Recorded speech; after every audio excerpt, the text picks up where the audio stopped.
Assalamualaikum warahmatullahi wabarakatuh.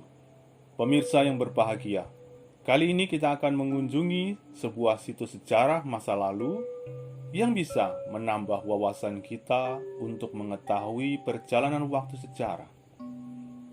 Admin memilih Ki Ageng Tunggul Wulung sebagai tujuannya untuk membahas jejak terakhir dan petilasan moksanya Ki Ageng Tunggul Wulung. Admin juga akan membawakan sebuah lembar pembuka terlebih dahulu. Salam budaya. Ki Ageng Tunggul Wulung. Perang dan perang antar saudara akhirnya hanya menciptakan kekacauan pemerintahan dan kekacauan masyarakatnya. Menang jadi arang dan kalah pun jadi abu. Semua sama-sama merugi dan banyak korban yang berjatuhan. Itu salah satu penyebab utama dari sejarah awal terjadinya sejarah petilasan Ki Ageng Tunggul Wulung yang berada di Dusun Beji atau Diro, Sleman, Daerah Istimewa Yogyakarta. Semua serba misterius dan penuh dengan kerahasiaan.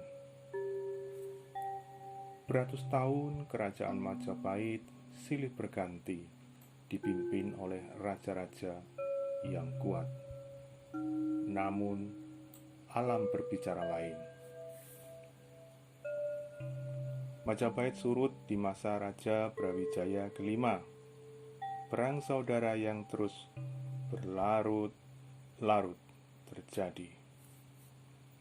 Pada masa Majapahit diperintah oleh raja terakhir Majapahit, yaitu Prabu Brawijaya kelima, dan di saat itulah Majapahit mengalami kekalahan yang cukup besar. Dan pengaruh kerajaan Majapahit mulai redup digeser oleh pengaruh kekuatan lainnya.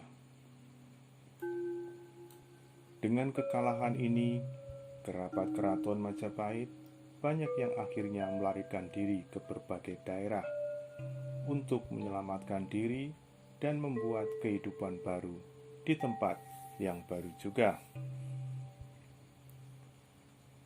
Salah satunya adalah kerabat Majapahit yang bernama Ki Ageng Tunggul Wulung.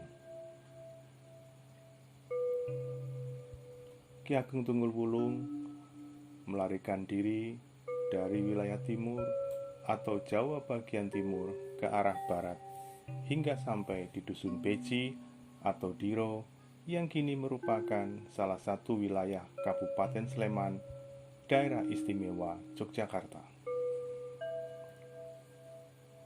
Di tempat ini merupakan pemberhentian terakhir dari pelarian beliau, yaitu sebelah timur Sungai Progo.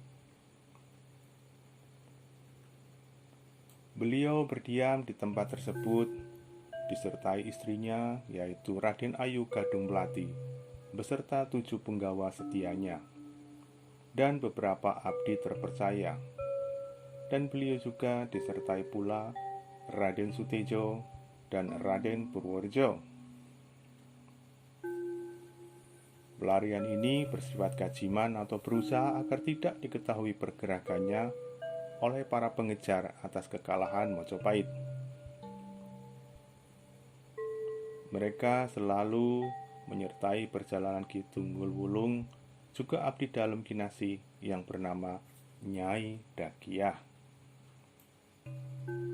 Di dalam pelarian tersebut, ternyata Ki Ageng Tunggul Wulung juga membawa beberapa pusaka yang diwangsitkan Prabu Brawijaya kelima untuk diserahkan kepada raja pengganti kelak saat waktunya telah tiba. Antara lain tombak Tunggul Waseso, keris Pulanggeni, dan bendera Tunggul Wulung. Di Dusun Beji inilah Ki Ageng Tunggul Wulung juga membuat pesanggerahan keraton kecil yang peninggalannya masih dapat ditemukan sampai saat ini, berupa patung pepetan Lembu Andini dan sapi Gumarang serta sendang beji. Masuknya Ki Ageng Tunggul Wulung di wilayah ini mengakibatkan wilayah ini menjadi aman dan tentram. Hal ini membuat orang lain tertarik untuk tinggal di tempat yang baru ini. Semua itu terjadi karena peran Ki Ageng Tunggul Wulung yang dapat memberikan pengayom kepada warga lain yang bermukim di tempat itu serta mampu memberi kemakmuran. Masyarakat Dukuhan Beji sangat percaya bahwa Ki Ageng Tunggul Wulung merupakan cikal bakal dusun mereka dan sebagai pelindung. Pada suatu malam Jumat Pon, Ki Ageng memohon petunjuk kepada Yang Maha Agung di bawah pohon timoho di dekat Sungai Progo. Ki Ageng Tunggul Wulung dan istri beserta 7 pengawalnya serta Nyai Dakia akhirnya moksa. Moksa yang mengartikan banyak arti dari peristiwa tersebut. Binatang-binatang peliharaan Ki Ageng Tunggul Wulung juga ikut moksa, yaitu burung perkutut, burung gemak, ayam jago wiring kuning, dan lain-lain. Tempat peristiwa moksanya tersebut kini diberikan nisan layaknya sebuah makam. Nisan ini sekarang diberi tembok ukuran 8 x 6 meter persegi, dan di depan jungkup tersebut dibuatkan pendopo sebagai tempat berbagai acara diadakan dan untuk keramaian sedekah bumi serta umbo rampenya. Kira pusaka Ki Ageng Tunggul Wulung juga diadakan acara wayang dan tayuban karena dipercaya oleh masyarakat bahwa Ki Ageng Tunggul Wulung di saat hidupnya di masa lalu menyukai pagelaran wayang kulit dan tarian tayub. Ada suatu peristiwa konon suatu ketika seorang ledek penari perempuan menginginkan kehidupan lebih baik dan bertirakat di makam Ki Ageng Tunggul Wulung. Lalu penari ledek itu menghilang tanpa diketahui rimbanya, dan masyarakat percaya kalau ledek itu dibawa oleh Ki Ageng Tunggul Wulung. Semenjak itu setiap ada acara bersih desa Sendang Agung Beji Dukuhan selalu diramaikan dengan pagelaran tayuban dan wayang kulit. Sebagai informasi, turun-temurun sejarah adalah nama penari wanita tersebut adalah Raden Nganten Wanting. Untuk ziarah ke petilasan Ki Ageng Tunggul Wulung, kita bisa menggunakan mobil roda 4 keluarga atau juga roda 2. Karena jalan untuk menuju petilasan Ki Ageng Tunggul Wulung lumayan lebar. Untuk fasilitas juga memadai. Ada musola dekat petilasan, pendopo, dan tempat bersuci. Untuk menginap juga bisa dengan menggunakan izin dari juru kunci, karena bangunan di petilasan Ki Ageng Tunggul Wulung lumayan luas, bisa menampung banyak pengunjung. Di hari-hari tertentu juga banyak acara spiritual lain sejenisnya.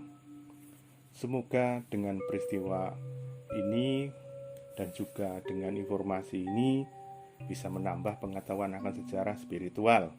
Kita bisa ketemu lagi di konten yang lainnya dengan tujuan berbeda. Salam sejahtera selalu, salam budaya, waras, warek, wutu. Bersama channel Mencari Jejak 70. Jangan lupa subscribe dan like-nya ya, agar kami semakin berkembang. Salam.